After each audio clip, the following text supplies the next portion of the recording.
Gilles Larracine, vous êtes un des militants de l'association Alix, association lyonnaise pour comprendre et choisir sa santé. C'est pas la première année que vous êtes ici sur Prime Vert.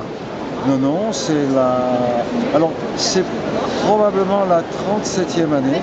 La 37e année, primaire à 37 ans, on est venu au début, c'était à Tony Garnier maintenant. Depuis, je sais plus, une trentaine d'années, c'est ici que ça se passe. Oui, on est bien connu de l'association Prime Vert. On vient régulièrement informer sur la prévention en matière de santé. Alors vous étiez beaucoup mobilisé sur la question des vaccinations. Oui, alors on est mobilisé sur la question des vaccinations parce qu'il y a beaucoup de demandes à ce sujet. On a beaucoup travaillé sur l'alimentation, sur la santé en général, etc.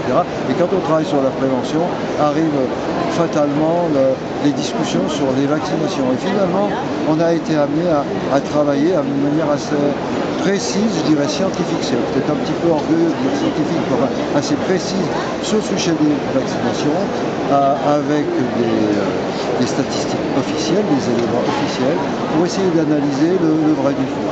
Et c'est là-dessus qu'on travaille.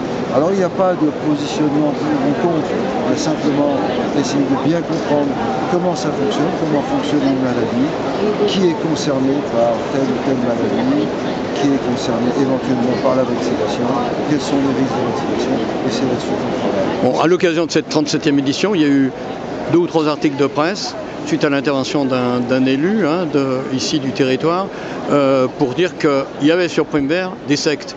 Vous vous sentez concerné ? Alors, pas du tout, non, mais évidemment, mais si vous voulez, le problème, c'est que l'élu en question n'est pas venu sur Prime Vert. L'article a été fait avant le démarrage du salon, et donc je pense qu'il a consulté le programme Prime Vert pour regarder s'il y avait des associations qui ne lui convenaient pas. Il avait peut-être quelques idées derrière la tête, mais je crois qu'on ne l'a pas vu sur le salon depuis ces 3 jours. Et donc on l'attend pour pouvoir discuter avec lui. Et je pense qu'il y a d'autres associations qui l'attendent vraiment pour causer avec lui de cette situation. Et que je ne pense pas qu'il ait beaucoup d'arguments. Sinon, il avait peut-être l'intention de mettre en difficulté la métropole de niveau politique. Ce salon Prime Vert, et c'est ma dernière question, il est utile justement au monde associatif qui propose des alternatives. Bien entendu. De toute façon, aujourd'hui, c'est très difficile d'exprimer des idées différentes de ce qui est exprimé à la télévision, par exemple, et sur les grands réseaux sociaux. Et c'est important qu'il y ait des salons comme celui-ci qui permettent de laisser s'exprimer toute une partie d'associations, parce qu'il n'y a pas que des associations, il y a des exposants qui vendent des produits bio, des produits de qualité, et c'est important qu'on puisse permettre